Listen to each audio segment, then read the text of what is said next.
Good morning, students. Now start your chapter second, various method of communication.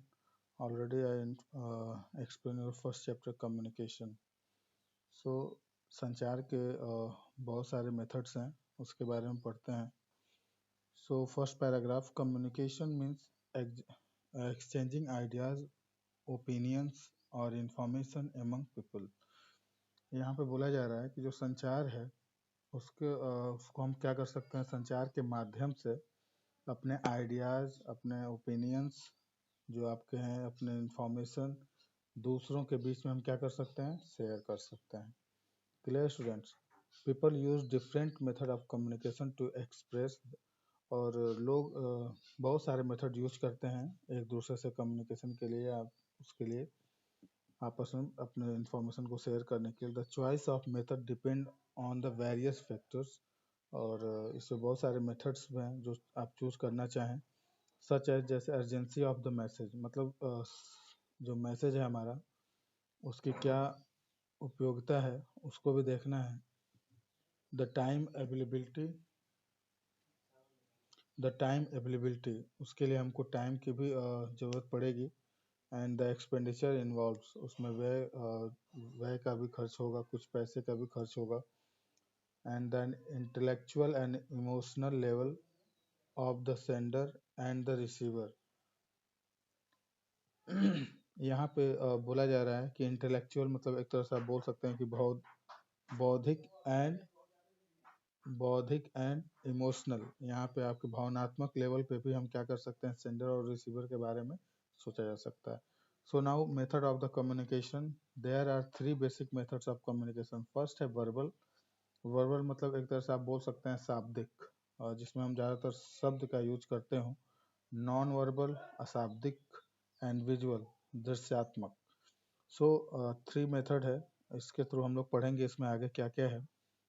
So first, verbal communication. Verbal communication involves the use of words in delivering intended message. मतलब इसमें हम क्या use करते हैं, सीधा सीधा बोल रहा है कि इसमें शब्द का जो है हम डिलीवर करते हैं. Clear student? तो मैसेज में जो है हमारा क्या होगा, शब्द का यूज होगा. तो words are most accurate and powerful tools to express and share the idea. तो अपने अगर आइडियाज, अपने इंफॉर्मेशन को अगर एक पावरफुल तरीके से शेयर करना चाहते हैं तो वर्ड्स की बहुत ज़्यादा नीड होती है, क्योंकि वर्ड्स जितने स्ट्रांग होंगे उतना ही आपके थॉट्स, आपके जो विचार हैं वो आप एक्सप्रेस अच्छे तरीके से कर सकते हैं. Clear students? Now there are 2 primary forms of verbal communication. First है आपका oral communication and second written communication. Now come to the oral communication. The process of expressing information, ideas through spoken word is known as oral communication. मतलब आप केवल बोलेंगे अपने words को, अपने ideas को, अपने इंफॉर्मेशन को, तो इससे आपका इसको क्या बोला जाएगा, ओरल कम्युनिकेशन बोला जाएगा. मतलब जो एक ऐसा प्रोसेस जिससे आप क्या कर रहे हैं, अपने इंफॉर्मेशन, अपने आइडियाज़ को आप शब्द के थ्रू माध्यम से बोल रहे हैं, उसको क्या बोला जाएगा, oral communication. Oral communication is a more natural form of communication than the written form. तो ओरल कम्युनिकेशन क्या होता है, ये एक तरह से नेचुरल फॉर्म है. रिटन कम्युनिकेशन के मतलब उसके बजाय में देखा जाए तो एक तरह से नेचुरल फॉर्म में हम डायरेक्टली बात कर रहे हैं. Clear student? The most significant advantage of oral communication is that it provides immediate feedback and clarification. और सबसे बड़ा इसका एडवांटेज ये होता है कि इसका तुरंत हमें क्या मिलेगा, रिस्पांस और फीडबैक मिल जाता है. इसका क्लियरिफिकेशन हो जाता है कि आपने क्या बोला और उसका क्या मुझे रिस्पांस मिला. Clear? Both the speaker and the listener takes the turn to speak and enter into a kind of dialogue to make the whole communication process. और यहाँ पे लिखा है कि पर्पसफुल. तो इससे स्पीकर और जो लिसनर है, जो सुनने वाला है, दोनों के एक तरह से विचार और डायलॉग सब सामने आते हैं. जो भी उसका प्रोसेस है, जिस पर्पज से वो बात कर रहा है, क्या है, ये सारी चीज़ें एक साथ में सामने आ जाती हैं. क्लियर? नेक्स्ट है, it is a time saving. मतलब ओरल कम्युनिकेशन के माध्यम से आप टाइम का भी बचत करते हैं, क्योंकि हमको कोई चीज़ इसमें टाइम टेकन होगा नहीं. हम डायरेक्ट बोलेंगे, मुझे डायरेक्ट रिस्पांस मिलेगा, फीडबैक मिलेगा, तो मेरा प्रॉब्लम सॉल्व होता जाएगा, है ना. तो इसमें टाइम सेविंग की कोई दिक्कत नहीं होगी एंड यूजफुल टूल होता है. It lends a personal touch to entire interaction, telephonic conversation, video conferencing, voicemail, general conversation, speeches, meeting, seminar, group discussion, etc. comes under the category of oral communication. तो जो oral communication के अंदर में मतलब उसकी बहुत सारी कैटेगरीज हैं, तो उसके अंदर में क्या क्या चीज़ें आती हैं, जैसे आपके सामने यहाँ पे उसने बोला जो है कि एक तरह से जो है इसमें पर्सनल इंटायर टच होता है. तो टेलीफोनिक कन्वर्सेशन होता है, वीडियो कॉन्फ्रेंसिंग होता है, वॉइस मेल होता है, जनरल कन्वर्सेशन होता है, भाषण होते हैं, जो मीटिंग्स होते हैं, जो सेमिनार हमारे अटेंड किए जाते हैं होते हैं, ग्रुप डिस्कशन होता है, ये सब उस कम्युनिकेशन ओरल कम्युनिकेशन के ही कैटेगरी में आते हैं. The factors of determine the effectiveness of N oral communication. अब इसके कुछ फैक्टर्स हैं, जो इसके कुछ पार्ट्स हैं, जो इसमें मतलब इसकी उपयोगिता को बढ़ाते हैं. तो उसमें देखा जाए इसमें क्या क्या इसके ओरल कम्युनिकेशन के दिए क्या इफेक्टिवनेस क्या क्या है इसके. पहला है पेस. अब यहाँ पे जो है इट मीन्स हाउ फास्ट और स्लो यू स्पीक. इसमें पेस में देखा जाए कि आप कितना तेज बोलते हैं, कितना स्लो बोलते हैं, ये सारी चीज़ें इसमें देखी जाएंगी. If the speaker talks too fast, अगर बोलने वाला जो है जो भाषण दे रहा है या कुछ मीटिंग में कुछ बोल रहा है, अगर वो बहुत ज़्यादा तेज़ी से बोल रहा है, तो इस रिसीवर में be able to observe and interpret the message correctly. तो इससे रिसीवर के पास हो सकता है कि वो मैसेज को जो है पूरी तरह से रिजॉल्व सुन नहीं पा रहा हो या करेक्टली उसको इंटरप्रेट नहीं कर पा रहा हो. तो on the other hand if the speaker talk slow, अगर स्पीकर जो है स्लो बोल रहा हो, तो the receiver might loss the interest. तब रिसीवर जो होगा, जो लिसनर होगा, वो क्या करेगा, उसमें सुनने का इंटरेस्ट ही खो देगा, मतलब उसका इंटरेस्ट ही खत्म हो जाएगा, तो स्लो बोल रहे हैं. क्लियर. तो क्लियरिटी एंड पंक्चुएशन, मतलब यहाँ पे आपका क्या होना चाहिए, एक तो जो पंक्चुएशन है, पूर्ण विराम तरीके से एक सेंटेंस बोलने के बाद कुछ समय रुकना, ये सब चीज़ें जो है होनी चाहिए. If the it refers to speak words clearly and correctly, अपने जो आप वर्ड्स को बोल रहे हैं वो आपका क्या होना चाहिए, क्लियर एंड करेक्ट होना चाहिए. इंक्लूडिंग द करेक्ट साउंड, आपका जो आपके बोलने का वॉइस है, sound of the letters and proper emphasise, मतलब जो आपके वर्ड्स हैं वो क्या होना चाहिए, एकदम करेक्ट होना चाहिए, और उसका एक्यूरेट वर्ड्स में जो साउंड निकलना चाहिए वो सारी चीज़ें एकदम प्रॉपर होनी चाहिए. Clear students. Now next, volume oblique pitch. अब इसमें आपका जो है देखा जा रहा है कि जो आपका ताल है, जो आपके स्वर हैं, उसके में क्या है, सॉफ्टनेस है कि लाउडनेस है, ये सारी चीज़ें वॉल्यूम की चेक की जाएंगी. इट मीन्स हाउ लाउड और सॉफ्ट योर वॉइस, आपकी आवाज़ जो है कितना लाउड है कितना सॉफ्ट है, इसमें सारी चीज़ें आती हैं. तो if the speaker talks about loud volume, अगर स्पीकर बहुत ज़्यादा तेज चिल्ला के बोल रहा हो, तो someone sitting across the table with the across the table, अगर volume with someone sitting across the table, तो he may sound dominating. तो वो क्या होगा कि वो हो सकता है कि उसकी साउंड क्या करे, वहाँ पे डोमिनेट करे. क्लियर. अगर कोई बंदा सामने आपके कोई पर्सन अगर सामने आपके टेबल पे बैठा हो, तो ये सारी चीज़ें ऐसा हो सकता है. And receiver might feel detached and unconnected, और हो सकता है रिसीवर आप क्या फील करे कि आपसे जो है कनेक्ट नहीं हो पा रहा हो, तो इसकी वजह से जो है आपको इग्नोर करे. On the other hand speaking soft voice leads and receiver to think that the speaker is shy or not confident. तो अगर आप मेरा स्पीकर ऐसा हो कि जो है कुछ एकदम सॉफ्ट वॉइस में बोल रहा हो, तो हो सकता है वो दूसरा जो है रिसीवर लिसनर जो है वो समझे कि स्पीकर मेरा क्या है, शर्मा रहा है, या वो पूरी तरह से कॉन्फिडेंट नहीं है बोलने के लिए. So you need to have the balance tone. तो इसलिए हमको क्या जरूरत पड़ेगी, एक बैलेंस टोन की, मतलब एक जो हमारा ताल है वो क्या होना चाहिए, एकदम एक लेवल में बैलेंस होना चाहिए, ताकि हम जो भी चीज़ें बोलें वो ऐसा ना लगे कि ज़्यादा लाउड हो जाए या ज़्यादा सॉफ्ट हो जाए. तो ये सारी चीज़ें इसमें देखना है. नेक्स्ट आपका वर्ड है चॉइस ऑफ द वर्ड, मतलब शब्द की जो शब्द कोश है आपका, उसको क्या करना है, अच्छे वर्ड्स को चूज करना. It refers the choosing of appropriate words while communicating. जब भी आप कुछ बात कर रहे हो तो आपको एक अप्रोप्रिएट वर्ड्स को चूज करना चाहिए। Consider the following example where a remark about someone, जैसे एक एग्जांपल के माध्यम से आपको बताया जा रहा है यहाँ पे कि where a remark about the someone shoes using two different words lead the entirely different interpretation, मतलब व्याख्या किया जा रहा है बाय द रिसीवर, रिसीवर के द्वारा इसको कैसे समझा जाए। The table given below the list of the comment and, comment मतलब एक तरह से बोला जाता है कि टिप्पणी, और इंटरप्रिटेशन मतलब व्याख्या देना। तो कमेंट क्या बोला जा रहा है कि these shoes are very cheap, मतलब ये शूज क्या हैं, बहुत सस्ते हैं। क्लियर। तो इसका व्याख्या कैसे दिया जा सकता है, द शूज लुक सैवी, मतलब बहुत ज़्यादा जो है क्या है ये जर्जर स्थिति में है, मतलब शूज का कंडीशन क्या है, तो सही नहीं है, वो कंडीशन उसकी अच्छी नहीं है। And the shoes are not costly, मतलब ये शूज बहुत ज़्यादा महंगा नहीं है। तो ये आपको एक वर्ड्स में कमेंट करने के बाद दूसरे उसके दो लाइन आपको जो है व्याख्या देना पड़ रहा है। Clear. This shoes are very economical, मतलब यहाँ पे इकोनॉमिकल बोलने का मतलब कि ये बहुत ज़्यादा कॉस्टली नहीं है। तो ऐसे हम लोग डायरेक्टली क्या करते हैं, कमेंट करते हैं, लेकिन उसका इंटरप्रिटेशन जो होता है, वो व्याख्या, उसको हम ऐसे भी बोला जा सकता है ताकि इससे बैड इम्पैक्ट ना पड़े किसी चीज़ का। क्लियर। तो जो ऐसे वर्ड्स हमको चूज करने चाहिए कि जिससे हमारा क्या हो, रिसीवर या जो हमारा लिसनर है वो आपके बातों की वैल्यू को समझे और उस चीज़ को अपने माइंड तक ही रखे। Clear. Therefore, while drafting your message, careful choose of words, communicate your meaning clearly, and leave little scope of misinterpretation, मतलब गलत व्याख्या, जो आपकी गलत चीजें हैं, ये चीजें उसके पास ना जाएं। क्लियर।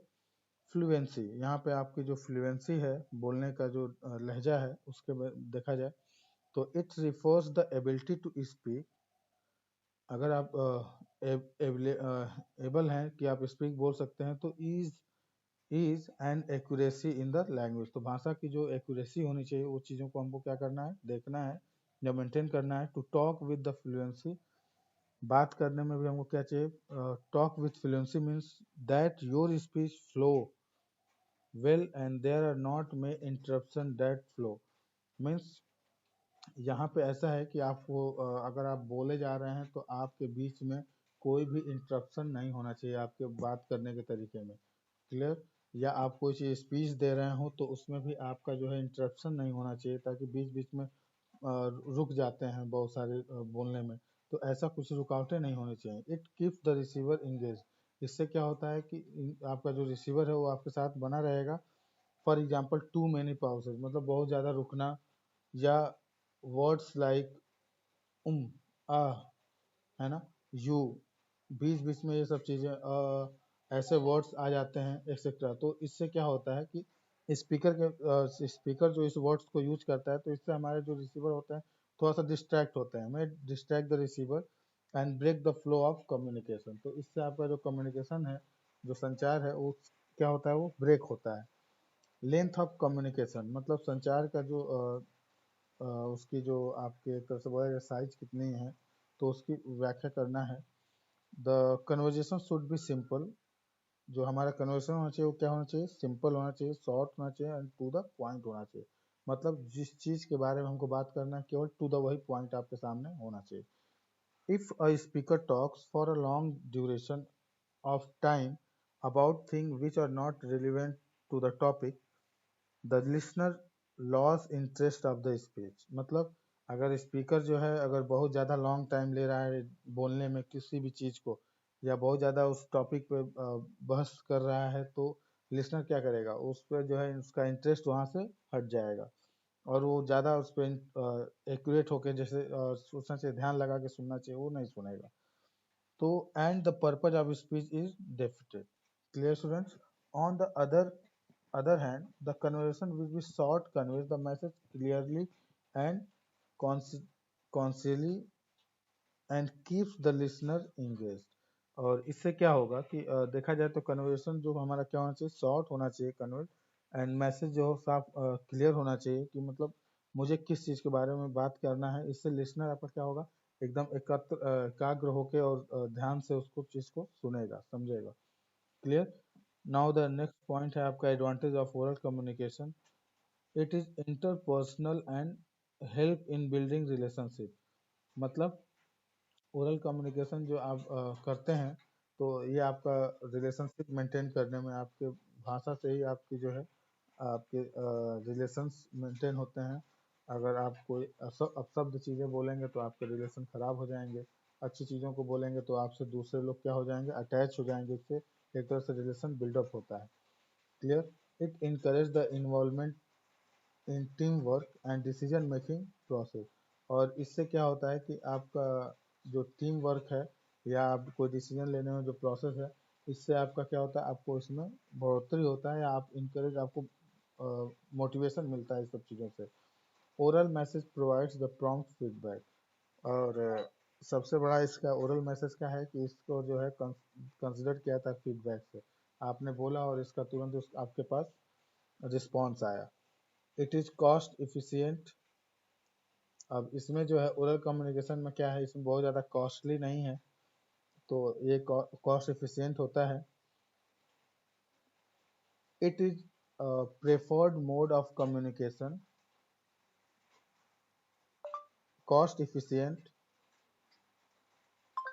मतलब इसमें जो है, जो आप देखा जाए तो इट इज़ कॉस्ट इफिशियंट बोलने का मतलब यहाँ पे है कि एक तरह से इसमें पैसा और ये सारी चीज़ें जो है या आपके एक्सपेंडिचर हैं, ये सब चीज़ों की इसमें ज़रूरत ज़्यादा नहीं होती है। It is a preferred mode of communication for private confidential matters. It is preferred mode of communication for private or confidential matters.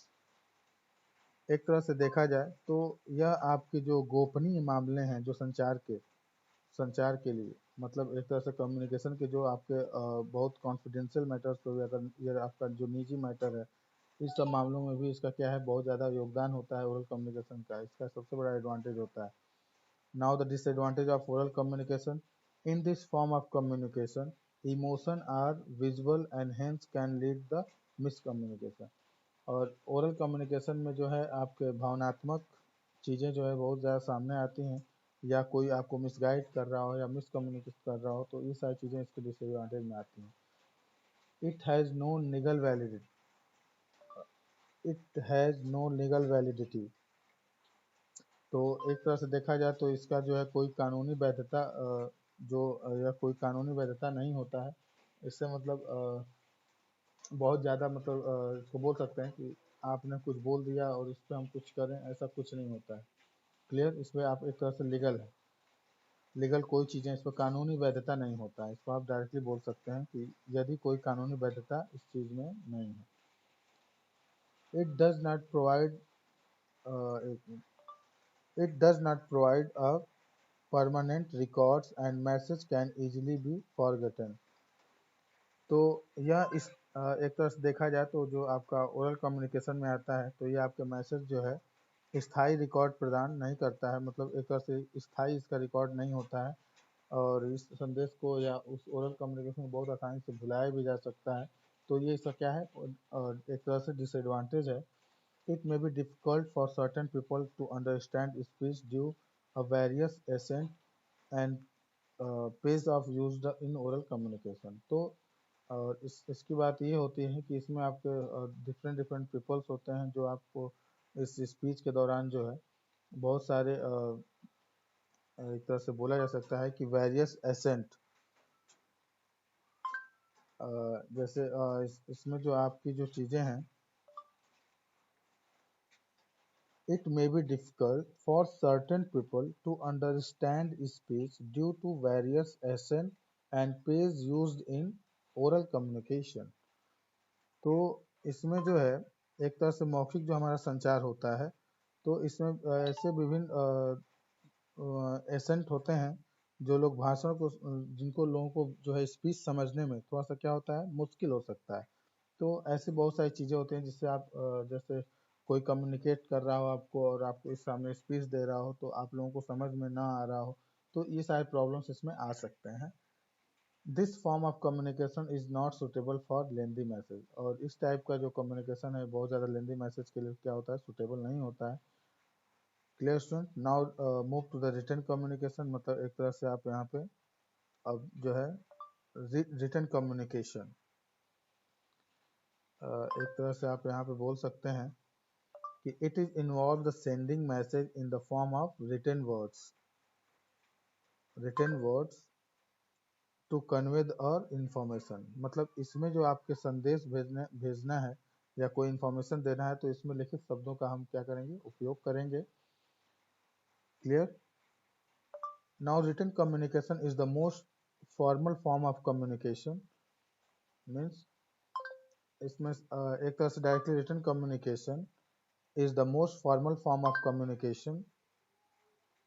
तो जो हमारा एक तरह से देखा जाए तो रिटन कम्युनिकेशन जो है हमारा है एक तरह से फॉर्मल होता है, ये बहुत ज़्यादा मतलब ट्रेडिशनल नहीं है।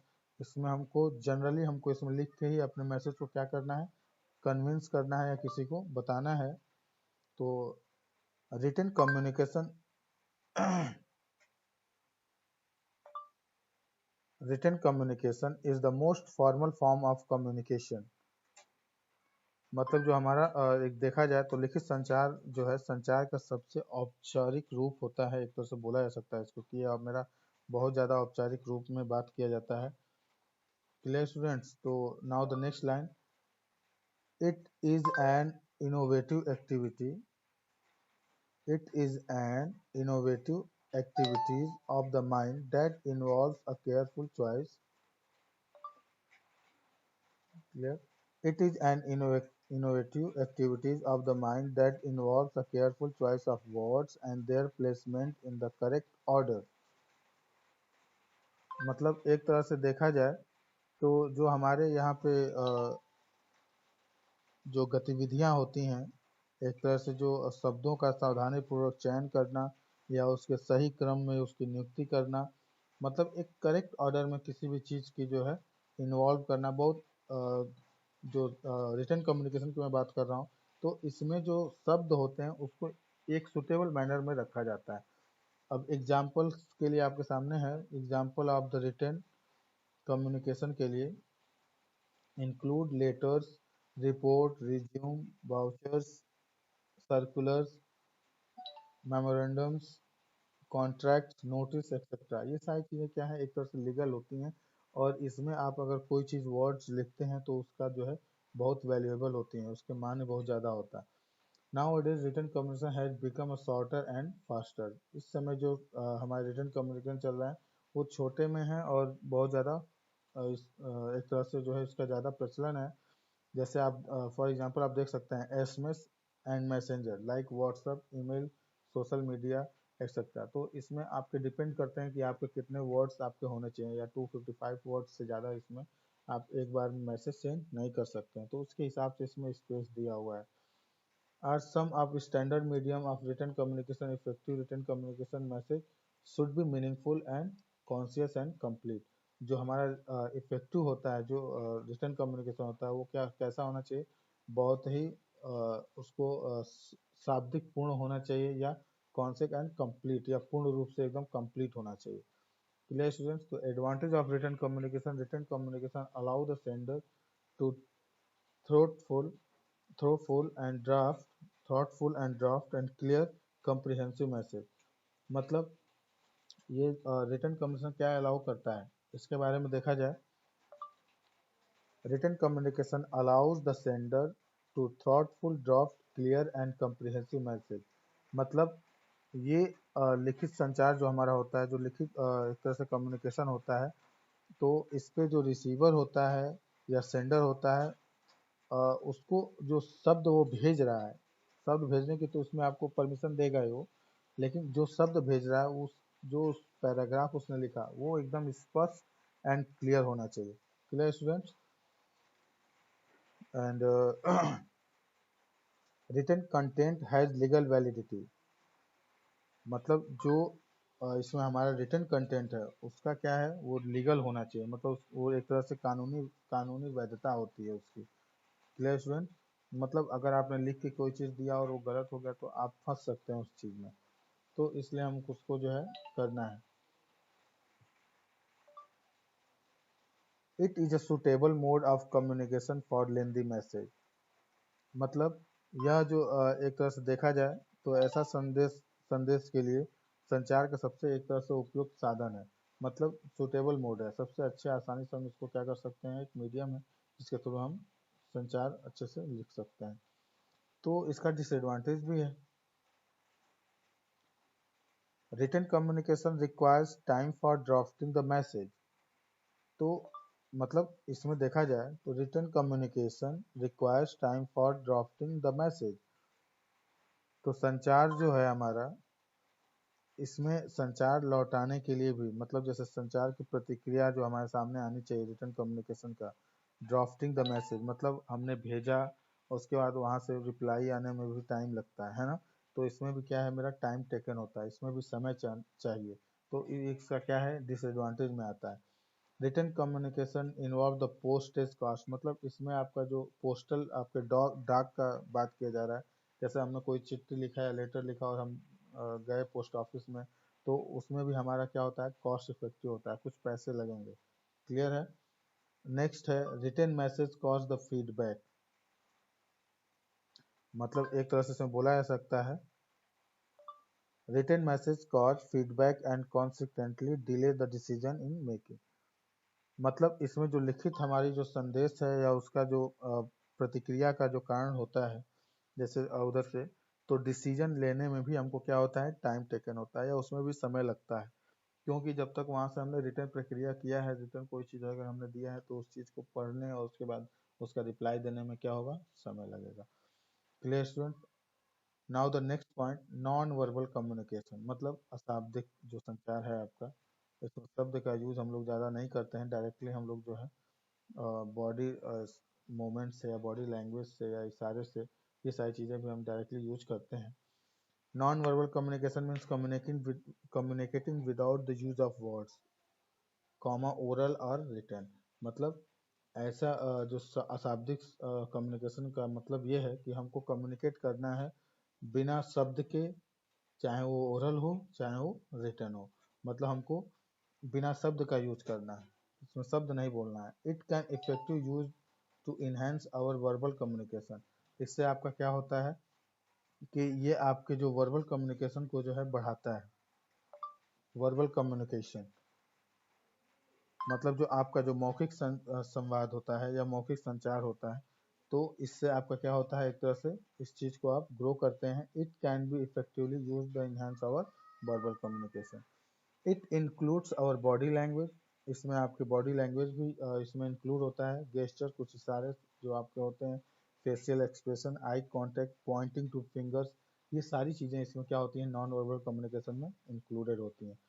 Non verbal science can convey thought and feelings in the absence of verbal communication.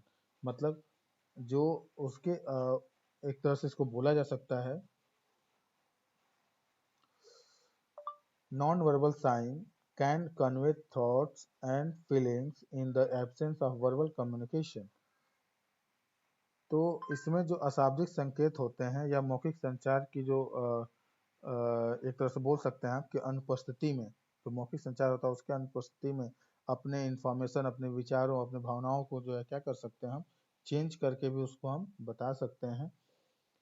How we say the something is often more important than what we say. और इससे हमको क्या पता चलता है कि हमारे लिए पहले कौन सा इम्पोर्टेंट है, क्या हमको करना चाहिए, ये सारी चीज़ें हमको इससे हम डायरेक्टली बता सकते हैं। जैसे एक research by Albert Mehrabian suggested the non verbal communication has more significant impact on the receiver that speakers word. मतलब एक तरह से इसमें जो है इन्होंने रिसर्च किया है। Research by Albert Mehrabian suggests the non-verbal communication has a more significant impact on the receiver than the speaker's words। तो जो हमारे अल्बर्ट मेहरबियान ने जो रिसर्च किया, तो उन्होंने क्या कहा है कि जो हमारा अशाब्दिक मतलब नॉन वर्बल कम्युनिकेशन है, वो स्पीकर के शब्दों की तुलना में ज़्यादा स्पीकर जो शब्द बोलता है उसकी तुलना में जो हमारा ये है नॉन वर्बल कम्युनिकेशन, वो ज़्यादा प्रभाव डालता है। क्यों? क्योंकि इसमें हम बोलते नहीं, अपने इशारे से भी हम उस चीज़ को क्या कर सकते हैं, समझा सकते हैं। क्लियर। तो the different elements of non verbal communication, इसमें बहुत सारे डिफरेंट एलिमेंट्स हैं, उसको पढ़ते हैं। फर्स्ट है फेशियल एक्सप्रेशन, मतलब आपके चेहरे का जो हाव भाव है उसको एक्सप्रेस कैसे किया जाए।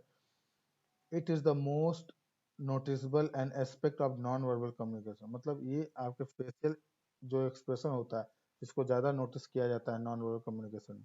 The look on a person face is often the first thing we see even before hear and what he has to say, उसको क्या कहना चाहिए या क्या कह रहा है उसके बारे में सारी चीज़ें आपके क्या होंगी, फेस से ही डिपेंड करेंगी।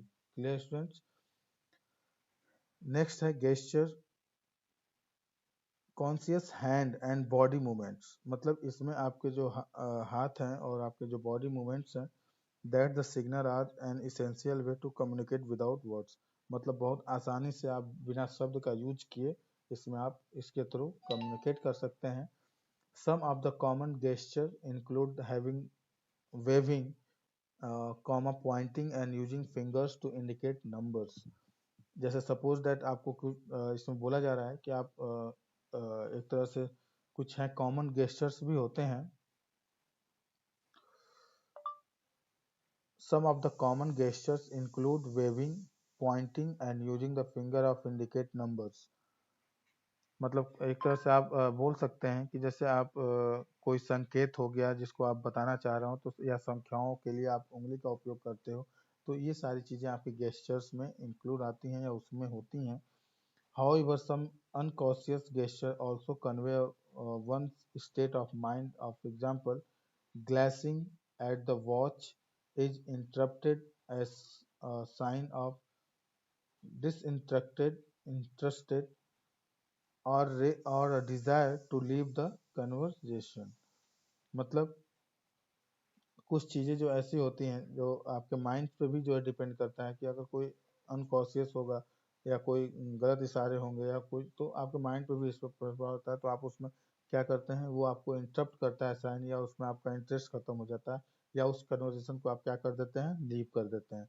सो additionally different culture recognize the specific gesture, मतलब कोई डिफरेंट कल्चर है या किसी आप जो आप उस चीज़ के बारे में नहीं जानते हैं, तो आप वहाँ पे सिंबल के माध्यम से आप क्या कर सकते हैं, समझ सकते हैं उस चीज़ को इशारे के माध्यम से। तो we fold our hand to great other, express our regards for others, मतलब हम अपने हाथ का यूज करते हुए आप ग्रेट का सिंबल दे सकते हैं कि आप अच्छा कर रहे हैं, एक्सप्रेस और clear. But gesture has no significant in other parts of the words, लेकिन जो इसमें देखा जाए, but gesture has no significance in other parts of the world। तो जो हमारे इशारे हैं इसमें जो है इसका जो हमारे जो इशारे हमने जो बॉडी मूवमेंट के थ्रू किया गया है, तो इसका वर्ड्स में या संसार में, दुनिया में इसके कई हिस्सों में इसका कोई बहुत ज़्यादा महत्व तो नहीं होता है, लेकिन बहुत सारे ऐसी चीज़ें हैं जैसे एक्सप्रेस अपने आइडियाज़ को आप एक्सप्रेस कर सकते हैं अपने जो है गेस्चर के माध्यम से। क्लियर। नेक्स्ट हमारा है voice. Non-verbal speech such as tone, pitch, volume, modulation, rhythm, and rate of the essential element of communication। तो इसमें जो आपका जो एक तरह से बोला जाए तो नॉन वर्बल जो आपका होता है आपके टोन पे डिपेंड करता है, जो आपकी वॉल्यूम होती है उस पर डिपेंड करता है, आप कितना लाउडनेस बोल रहे हैं, तो इस पे जो है ये संचार के जो है इसमें एक तरह से इम्पोर्टेंट वॉइस जो हमारा होता है नॉन वर्बल कम्युनिकेशन में, इसका बहुत इम्पोर्टेंट रोल होता है। तो इसमें जो है when we speak other people read our voice in addition or listening to our words। जब हम कुछ बोलते हैं तो जो दूसरा पीपल होता है वो उस चीज़ को क्या करता है, आपके वॉइस को ऐड करता है, रीड करता है, उसको सुनता है, आपके शब्दों को समझता है, तो ये सारी चीज़ें करता है। The non verbal sound provide the suitable but powerful clue into our true feelings and what we means। And इसमें आपका जो अशाब्दिक साउंड है या अशाब्दिक जो आपका कम्युनिकेशन होता है, ये बहुत ही ज़्यादा क्या होता है, एक तरह से देखा जाए तो सुटेबल होना चाहिए या powerful in your truth feeling. आपके जो अंदर की जो फीलिंग्स है वो सत्य हो, एक तरह से सत्य सत्य इसको बोला जा सकता है। Means these non-verbal sounds provide the suitable but powerful clues into our true feelings and what we means। मतलब एक तरह से जो अशाब्दिक ध्वनियाँ होती हैं या गैर मौखिक ध्वनियाँ होती हैं जो हमारी वास्तविक भावनाओं में एक तरह से उसको क्या करती हैं, एक बहुत शक्तिशाली लेवल पे उसको जो है या बहुत ज़्यादा उसको क्या करती हैं, एक पावरफुल यूज करती हैं। हर जगह पे उसको हम जो है वॉइस को यूज कर सकते हैं। For example the tone of the voice can indicate, the tone आपका जो है वॉइस का वो क्या इंडिकेट करता है, स्कैरसम, एंगर, अफेक्ट है ना, अफेक्शन एंड कॉन्फिडेंस। मतलब एक तरह से आपका जो है एंगर, आपका जो शब्द है वो कभी कभी जो आपके वॉइस होते हैं उससे जो है उस पर भी डिपेंड करता है। किसी कहीं आपके शब्द जो है ऐसा तो नहीं आपके भावनात्मक चीज़ों को गुस्से एंगर है, क्या आपका कॉन्फिडेंस लेवल क्या है, या आपका जो है एक तरह से बोला जाए कि जैसे आप किसी को इंडिकेट करते हुए कुछ बोल तो नहीं रहे हैं या कमेंट तो पास नहीं कर रहे हैं, ये सारी चीज़ें उस चीज़ पे टोन पे वॉइस पे डिपेंड करती हैं। Clear student? A loud tone of voice might be interrupted as a sign of approval and enthusiasm. मतलब जो एक लाउड आपका वॉइस होता है, जो एक आपका लाउड वॉइस होता है वो क्या करता है, मतलब एक आपका जो लाउड वॉइस होता है वो किसको इंटरप्ट करता है, आपके एक तरह से जो है आपके साइन ऑफ अप्रूवल, मतलब आपको जो है अप्रूव करता है कि आपका जो उत्साह है इस पे भी वो क्या होता है, इंटरप्ट करता है। While a soft tone of voice may be constructed as sign is nervousness. मतलब अगर आप बहुत ज़्यादा, मतलब एक तरह से बोला जाए कि आप अगर वॉइस आपका लाउड है तो आपका ये उत्साह को दर्शाता है कि आप बहुत इस समय उत्साह में हैं या मतलब बहुत ज़्यादा एक तरह से बोलता है ना कि आप बहुत ज़्यादा एक्साइटेड में हैं। सो सॉफ्ट टोन होगा तो हो सकता है बहुत ज़्यादा सॉफ्ट टोन हो गया तो आपके नर्वसनेस, मतलब आपके जो है एक तरह से आप जो है बहुत ज़्यादा डिमोरलाइज हो रहे हो, इस चीज़ का भी साइन क्या करता है, दिखाता है।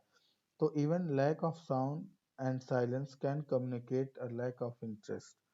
Means even lack of sound and silence can communicate a lack of interest or understanding or even hard feeling in a face-to-face discussion। मतलब एक तरह से देखा जाए कि जो हमारी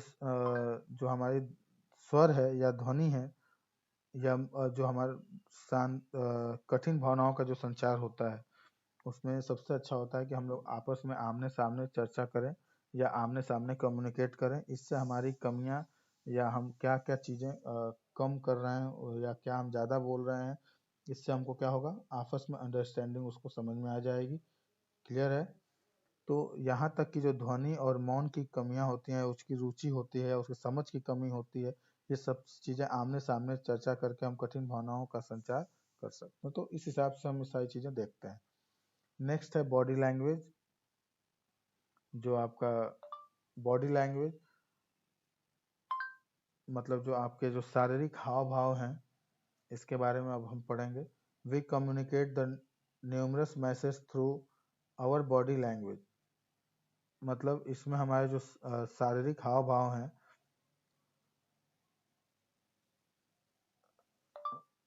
we communicate numerous message through our body language. मतलब जो इसमें हमारे जो शरीर अपने शरीर शारीरिक जो लैंग्वेज होता है हमारा, तो इसके माध्यम से हम क्या देते हैं, कोई एक संदेश को दिया जाता है। जैसे बॉडी लैंग्वेज होता है include facial expression, eye movements, hand gesture, posture etcetera. मतलब जो बॉडी लैंग्वेज के थ्रू हम अपने इंक्लूड कर सकते हैं, इसमें क्या क्या इंक्लूड होता है, तो फेशियल एक्सप्रेशन जो आपके चेहरे का जो हाव भाव होता है, या आई मूवमेंट्स होते हैं आपकी जो आँख की जो गतिविधि होती है उसके बारे में, या आप हाथ से कोई इशारा कर रहे हो, ये सारी चीज़ें इस पर डिपेंड करती हैं। For example standing erect and learning forward communication to listener that you are approachable and friendly. Means standing erect and learning forwards communication and listener that you are approachable and friendly.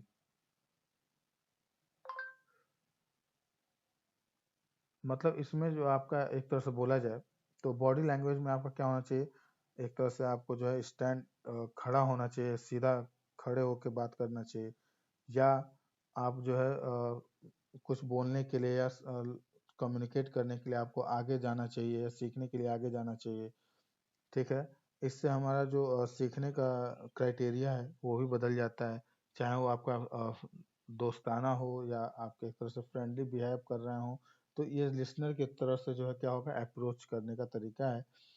Using appropriate expression and gesture strength your speech, मतलब अगर आप अपने expressions को आप सही रखते हैं या अपने इशारे को आप सही रखते हैं, तो एक तरह से आप क्या करते हैं, आपकी सारी चीज़ें जो आपके बॉडी लैंग्वेज के थ्रू हम सारी चीज़ें बोल सकते हैं।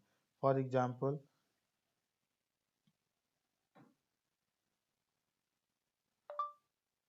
in a declamation contest, if your body language reflect confidence, your speech will have greater impact on the audience as well as on the judge।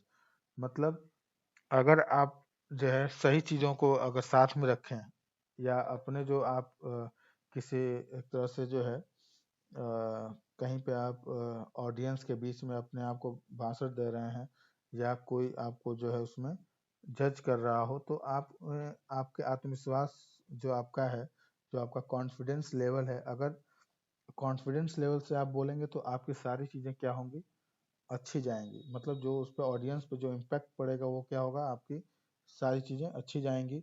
तो इससे आपको ऑडियंस क्या करेगी, आसानी से जज कर सकती है कि आपके बॉडी लैंग्वेज के माध्यम से हम लोग क्या चीज़ें एक तरह से उन पे क्या इम्पैक्ट पड़ रहा है, ये सारी चीज़ें देखा जा सकता है या उस पर क्या प्रभाव पड़ रहा है। क्लियर। आई गेज, नेक्स्ट टॉपिक है हमारा आई गेज, मतलब आंख से जो है एक तरह से जो है आंख के इशारे से देखना। तो the movement of I like looking, starting and blinking is on the essential form of non verbal communication. अब यहाँ पे 3 पॉइंट्स हैं, looking, starring, blinking, essential form of non verbal communication. मतलब एक तरह से जो यहाँ पे आपके जो चीज़ें हैं, फर्स्ट आपका इसमें आता है लुकिंग। एक तरह से आप इसमें आपकी जो मूवमेंट्स हैं आप इसके जो है एक तरह से देख सकते हैं आंख के माध्यम से। एक तरह से आपका इसमें घूरना, जैसे इसको वर्ड में बोला जाता है ना, स्टैरिंग।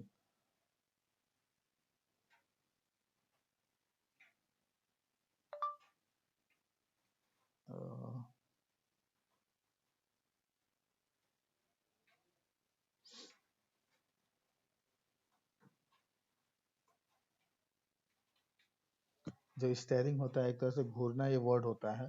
तो इसमें मतलब आप क्या कर सकते हैं, आंख को जो है एक तरह से बोला जाता है ना, ब्लिंक करना, मतलब बंद करना, ओपन करना। तो कुछ इस टाइप से भी हम इसमें वर्बल कम्युनिकेशन मतलब नॉन वर्बल कम्युनिकेशन में इशारे कर सकते हैं।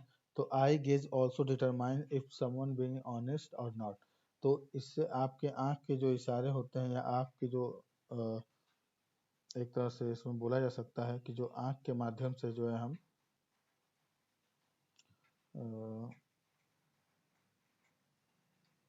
जो आपकी निगाहें होती हैं उससे भी हम आपके और आप क्या हैं, समवन आपको ऑनेस्ट हैं कि नहीं है, ये सारी चीज़ें आपके बारे में पता चल जाती हैं। तो steady are contact may be interpreted as the person being truthful and trustworthy. मतलब आप विश्वास पात्र हैं या आप सत्य बोल रहे हैं या आप किस टाइप के व्यक्ति हैं, इससे बहुत ज़्यादा ही इम्पेक्ट पड़ता है आपकी निगाहें कैसी हैं। क्लियर। फिजिकल कांटेक्ट, यहाँ पे आपको बोला जाए फिजिकल कांटेक्ट, तो communicating through physical contact is another, मतलब जो आपके भौतिक संपर्क होते हैं या एक तरह से शारीरिक संपर्क भी बोल सकते हैं, तो इसमें जो communicating through the physical contact is another essential non verbal behaviour, मतलब एक तरह से इसको देखा जाए तो ये भी आपका जो है नॉन वर्बल बिहेवियर में ही आता है। समटाइम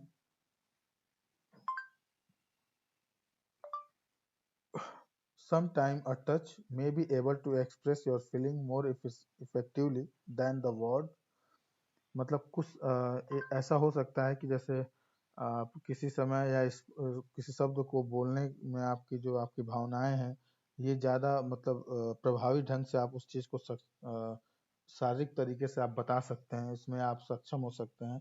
तो ये सारी चीज़ें आती हैं, जैसे warm hug from your mother console a child, जैसे एक बच्चे और माँ का जो गले लगना होता है तो उसके हिसाब से, ठीक है।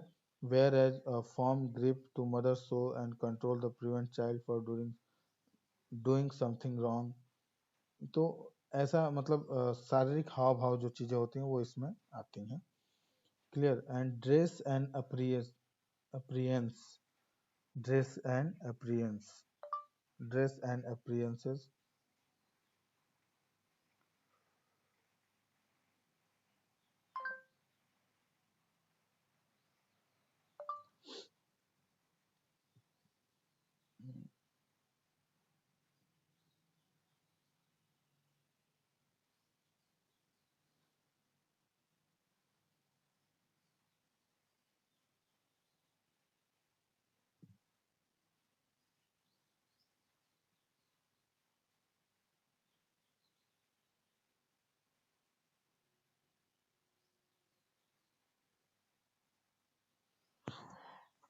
सो dear students, now start your dress and appearance.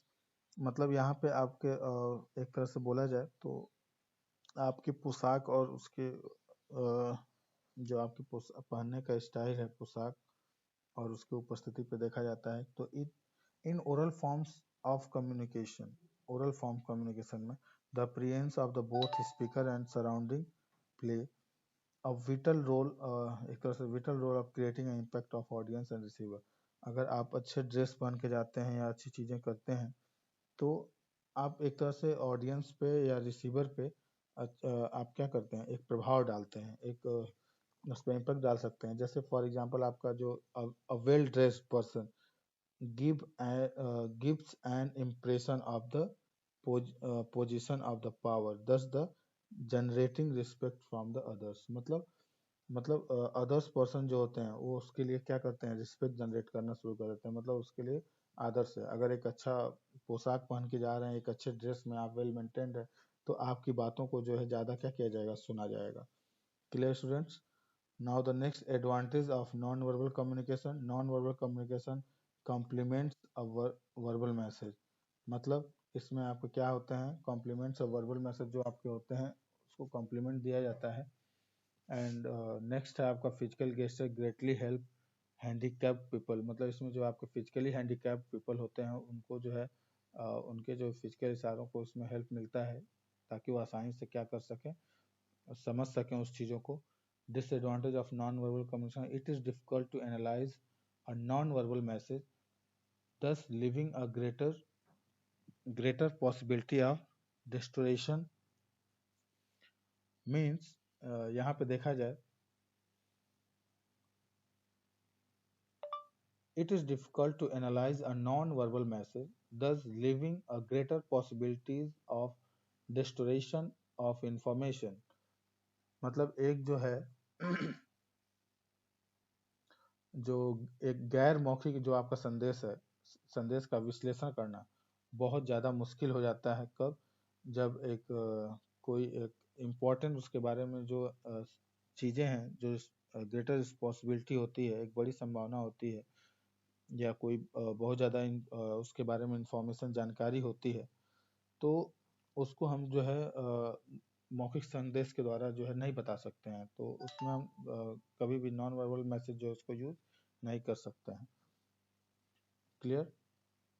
And in non verbal communication long conversation या necessary explanation are not possible. तो कोई चीज़ें अगर लॉन्ग कन्वर्सेशन करना है, बहुत लंबी बातचीत कर रहे हो या किसी चीज़ को एक्सप्लेन कर रहे हो बहुत ज़्यादा इंपॉर्टेंट, तो ये नॉन वर्बल कम्युनिकेशन में पॉसिबल नहीं होता है। सो जो हमारा अब इसके बाद जो हमारा नेक्स्ट पॉइंट होगा वो है विजुअल कम्युनिकेशन। एक तरह से आप इसको बोल सकते हैं विजुअल कम्युनिकेशन जो होता है आपका दृश्य संचार इसको बोला जाता है। Any verbal or non verbal communication हट लिखा है installing a sense of sight of known as visual communication. मतलब एक तरह से देखा जाए तो बहुत पुराने समय से सबसे ज़्यादा इफेक्टिव कम्युनिकेशन हमारा क्या रहा है, विजुअल कम्युनिकेशन। या आप सबसे पहला स्टार्टिंग में कभी भी हम लोगों ने क्या किया है, किसी चीज़ को समझना हो तो सबसे ज़्यादा इंपॉर्टेंट होता है पिक्चर्स, या आप उसे ग्राफ या डिजाइनिंग के माध्यम से आप चीज़ें समझ सकते हैं, तो ये ज़्यादा इफेक्टिव होता है। तो visual communication skill involve the judicious for use of visual aids make like the penetrative and lasting impact on the receiver mind. Graph, charts, maps, PowerPoint presentation, overhead projector, smart boards, white and blackboards, models, paper handouts and etc. तो इसके माध्यम से हम इसमें क्या क्या involve होता है, जैसे आपके पावर पॉइंट प्रेजेंटेशन होता है या पेपर होता है या मॉडल होता है, तो इसके माध्यम से हम किसी चीज़ को बहुत ज़्यादा आसानी से समझ सकते हैं। क्लियर?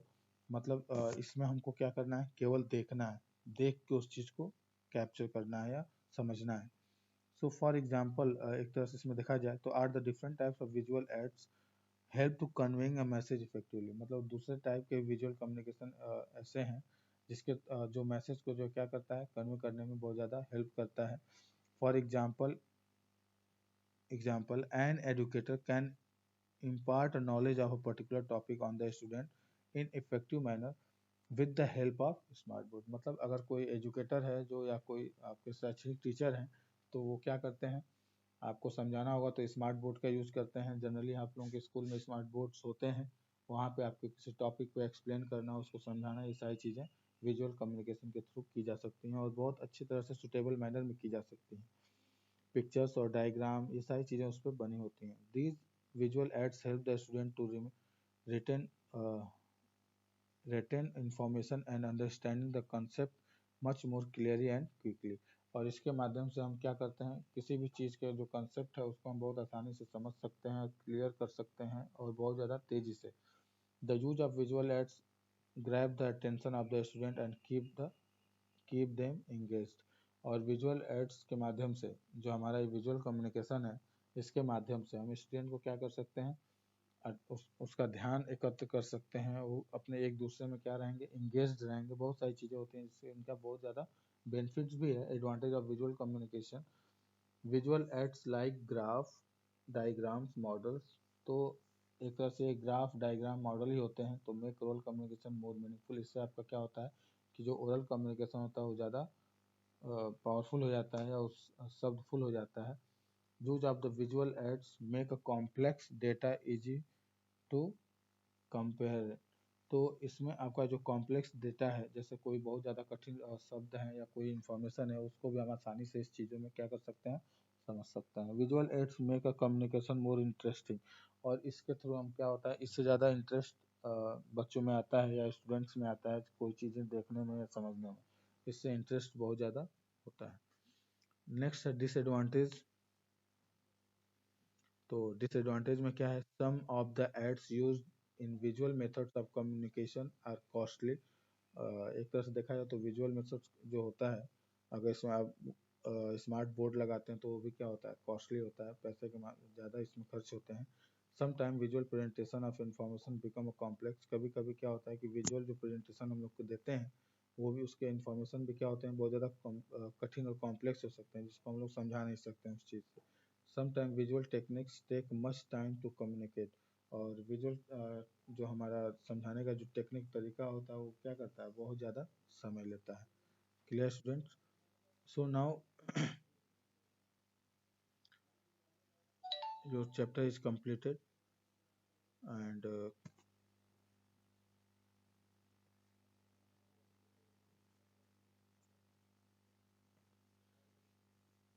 देखा जाए तो आपका जो है चैप्टर कंप्लीट हो गया है। And fill in the blanks, इसमें आपके ऑप्शन जो दिए गए हैं, हाँ, feedback is the most noticeable aspect of the non verbal communication. ये डायरेक्टली आप फिल इन द ब्लैंक्स इसमें आपके सॉल्व्ड हैं, इसको कर सकते हैं। अगर आपसे क्वेश्चन हो इसमें बोला जा रहा है कि what are the advantage and limitation of oral communication explain with example, तो आपके फर्स्ट पेज पे इसमें आपका दिया है एडवांटेज एंड डिसएडवांटेज ऑफ आपका ओरल कम्युनिकेशन, ठीक। Explain with the help of an example how body language may support or contradict a message. What is the significance of visual communication? Clear students? So आपके इसमें पूरी तरह से एक तरह से देखा जाए तो सॉल्व क्वेश्चन आपको दिए गए हैं। So complete your chapter second. Thank you class.